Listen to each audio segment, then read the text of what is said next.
And I noticed that earlier this year you were getting into a little bit of a back and forth with Matt Walsh about specifically video games and anime. And this was also right in the beginning of Gamergate 2.0 kind of popping off. Ish, yeah. And let's just go back to the source material, shall we? Matt Walsh, back in 2018, tweeted the following: "Video games are a sacred cow because our country is filled with adults who are obsessed with them. That's why we all pretend, insanely, that there's nothing wrong with or disturbing about a child spending all day killing people in a virtual world."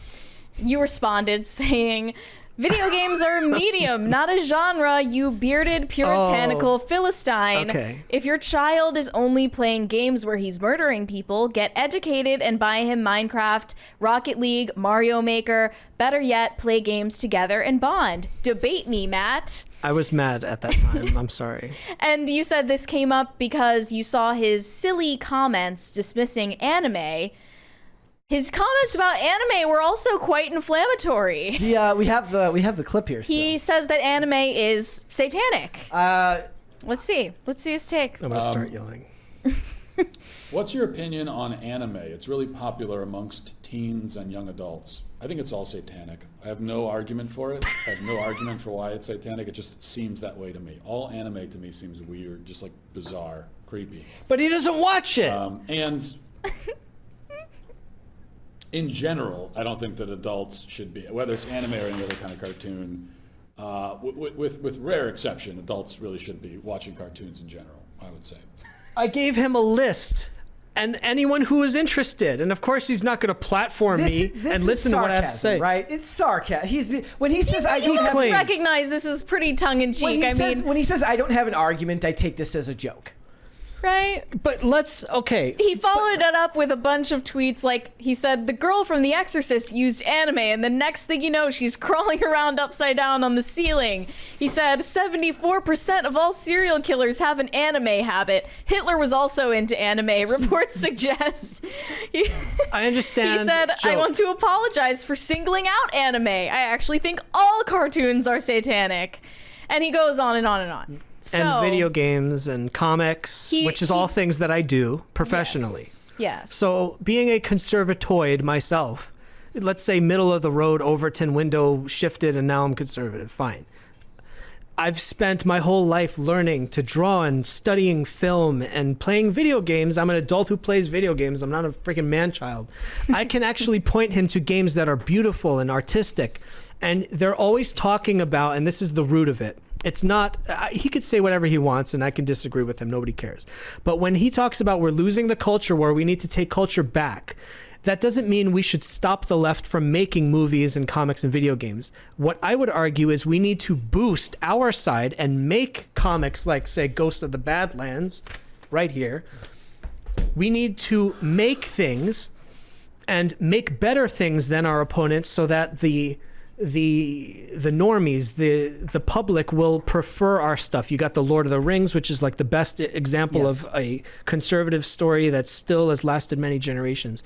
We need to make culture to win the culture war. We can't just abandon the hills and get pissed off when the left takes over every tower that we're abandoning. So I get super mad at the Matt Walsh type. I'm fixating on him because he's, fairly outspoken.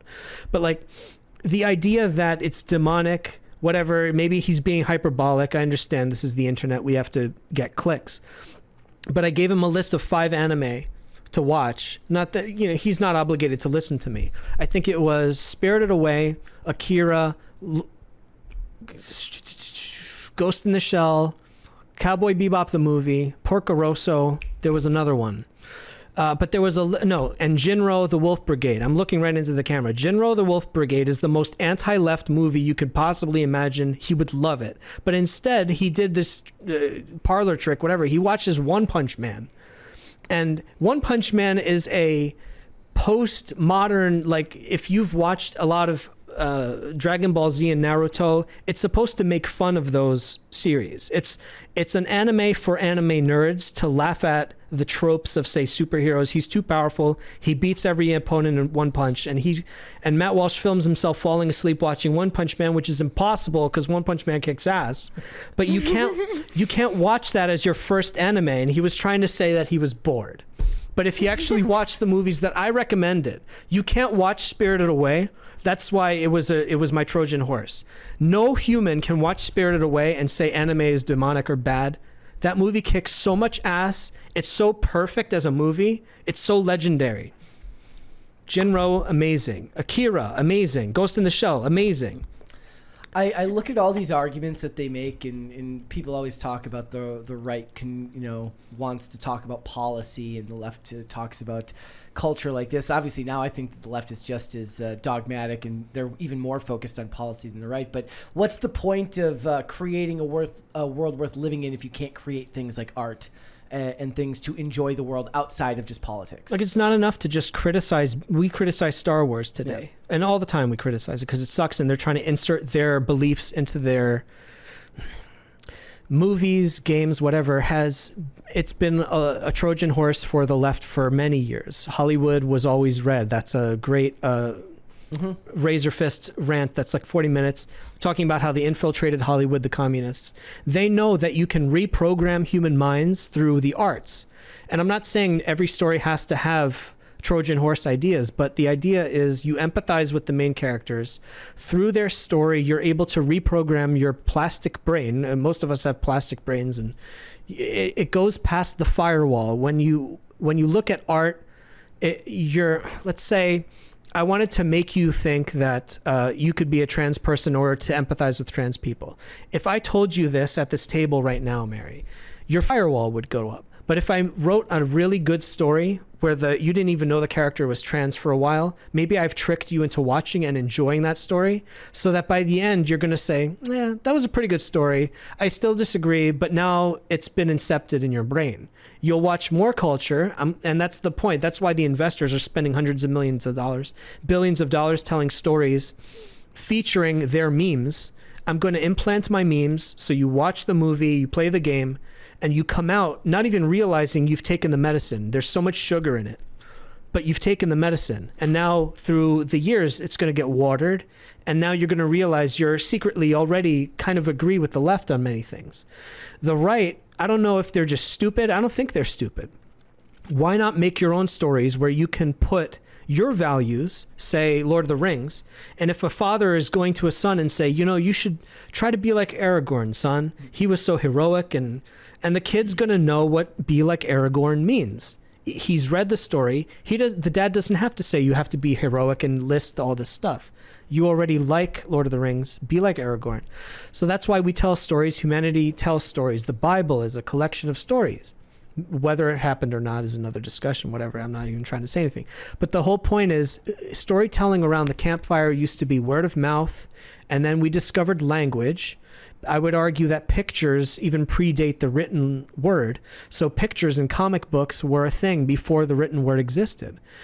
That's why I love comic books so much. Sequential images are superior to language, and that's why young people read comics, and that's why the conservatives should make comics, because you can persuade younger people and older people. It's a beautiful art form, comics. Animation, video games, these are all experiential, tactile experiences that we should not be dismissing. We should be investing in it. And that's why it pisses me off so much when a Matt Walsh or any Daily Wire or whatever type conservatoid says like, oh, the arts are so stupid. You should just, I don't even know what their arguments are. Like, just abscond, just keep running away. Leave this game of King of the Hill alone and let your opponents have carte blanche in the arts. It is psychotic to me. It makes me so angry because I've spent my whole life trying to boost comics, games, whatever. I enjoy them. But to hear influential people on the right say, let's just dismiss it as demonic or stupid, it's for children. You're missing out on so many opportunities, and you don't have the long game in mind. 10 years from now, 20 years from now, all entertainment belongs to your enemies, and there are consequences to that. You need to start planting seeds now so that 20 years from now, at least you have skin in the game, instead of we're going to just keep running away forever. So that's why I'm sorry. I yell. Matt Walsh types, they make me crazy. I don't see a lot of artists. There's a meme, a bad meme of the right can't make art, something like that. And then I always like raise my hand. Hey, we're here. Are you paying attention to us, or are you just ignoring us? That was something I said, actually. I I think tweeted the right can't, the left can't meme, the right can't art, and I saw you respond exactly that. Just raise my hand. Yes, Guys. I understand there are exceptions, but Yes. a lot of the time, here's the thing. I think that ostensibly the right in recent years has finally warmed up to the idea that you're trying to express here, that yeah, culture matters. A lot of these different media, however, haven't exactly gotten as much attention. Specifically, what you're talking about is like comic books, video games, anime, right?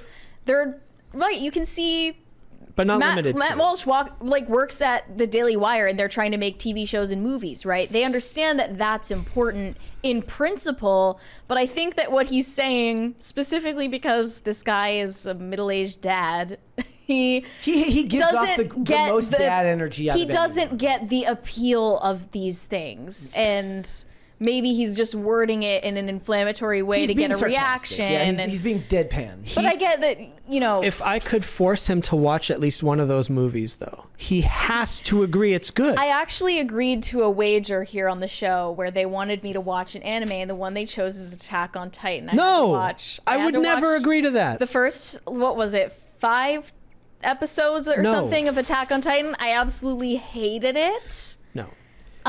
So I guess in a Kiki's way, Delivery Service. I already watched that. Did you like it?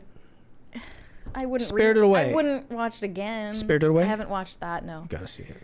But look, I mean, I'm just saying, some people just aren't gonna like the thing that you like. I right? love the idea that But- Matt agrees to it and just becomes a weeb by the time it's done and gives up on the Daily Wire. One and- does not have to love all anime. Like, I will freely admit most manga, games, it's crap. A lot of it is crap. Even Hayao Miyazaki has said anime was a mistake.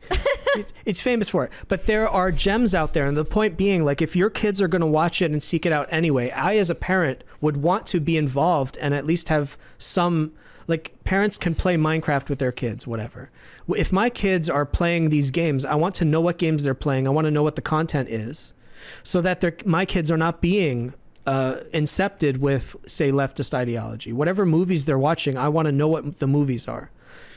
You don't have to watch everything, but at least, if you want to participate in the culture war, don't just say we're losing. Say, what can we do to win? I fully believe that the majority of the real white guilt that is felt these days has been infiltrated through movies in the way that they're perceived and shown in movies to be absolute buffoons around people that look differently than them in movies for like the last 20 years. I think that that's where a huge portion of it comes from. It's not from schools, it's not from their parents, it's coming from the way that they're perceived when these things happen in movies and television. I mean, I would say it's a mix of all of those things. For instance, I told you I was watching an episode of Third Watch where Carlos goes to meet his girlfriend's like upstate New York NIMBY parents who are just absolute asshole. Like they're trying to be nice but unbelievably condescending to a guy who's of a different race than them, and that Even when is- white people try to be good, they're yes, evil. Like, that that's is the where it sinister comes from. That's to your message. point about Trojan horse. That's where that comes from, right? Yeah. That's because somebody who has a Manhattanite New York perspective of race relations wrote that into a script, and there's 20, 30 years of that internalized to the audience. So that show was popular amongst boomers because it was for people like my parents. It wasn't for me. I was a kid when I was just finishing high school in that show, and I wasn't watching procedurals at that time. But you slowly push things farther and farther that way, and that's done through the arts. Thanks for watching. Listen to full episodes of Pop Culture Crisis on Spotify. Keep up with us on social media and make sure you subscribe and ring that bell so you never miss the show. Bye, guys.